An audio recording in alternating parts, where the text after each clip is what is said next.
Chapter 204.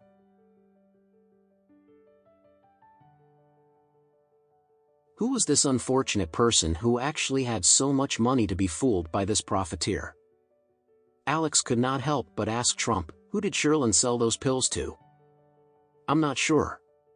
Sherlin told me that he had to maintain his professional ethics and keep his client's information confidential. After he was done speaking, Trump shook his head before sighing.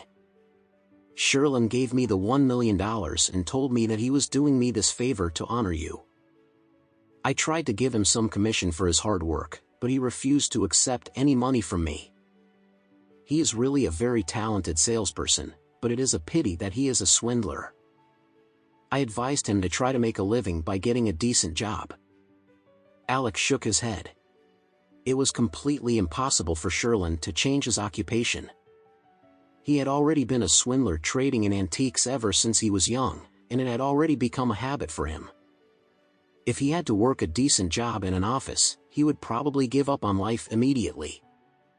However, since Sherlin had managed to sell the pills at such a high price for Trump, Alex was relieved because Trump could use that sum of money to subsidize their living expenses.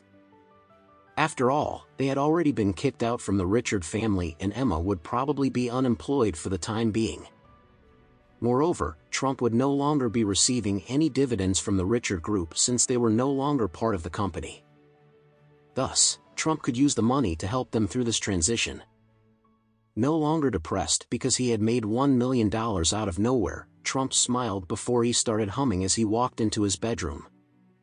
Alex also returned to his bedroom to tell Emma about this matter. Emma jumped out of bed before asking nervously, "Alex, the other party spent so much money on the pills. What if something bad happens after taking the pills? Would you be able to get away with it if the pills did not work for them at all?" "Don't worry, Emma," Alex replied as he smiled. "Those pills work to treat blood stasis and promote good blood circulation. The medicinal herbs used to make the pills are not expensive or valuable. Even if anyone used it for the wrong purpose, the only side effect is that they would suffer from a nosebleed for about 4 days at most. Anyway, even if there are any side effects, they can only blame themselves for buying medicine without any prescriptions at all. How could they waste money like that?"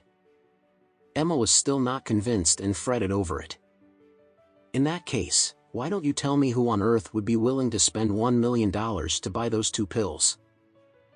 Alex replied casually, "Probably someone suffering from cerebral obstruction or someone with a family member suffering from the cardiovascular or cerebrovascular disease at home.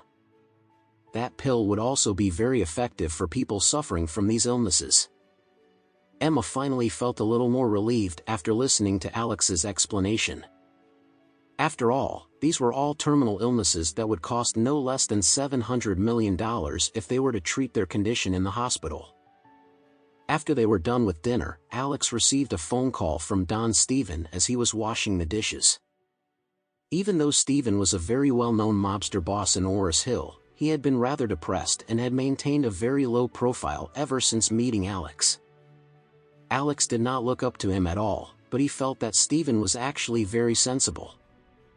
When Noah was bullied at the hospital, Steven had helped Alex to solve the problem. Therefore, Alex promised to give him a second chance to act like a man.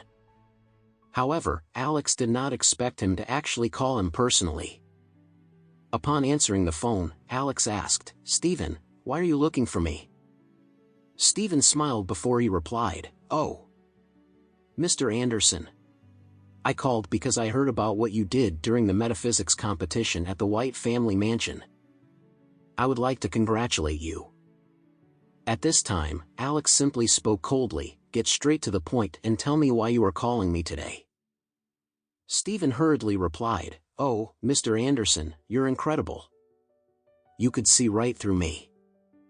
Alex was getting quite impatient and said, "You are still talking nonsense now?" Thus, Steven quickly explained himself. "Mr. Anderson, this is why I am calling you today. The Adair family has always treated me very well for so many years. However, the eldest daughter of the Adair family recently ran into some trouble, and I would like to ask you to come over to take a look and see if you could help her." Alex paused. "The Adair family? Are you talking about Faria?" "Yes," Stephen replied immediately. "Miss Faria is in trouble."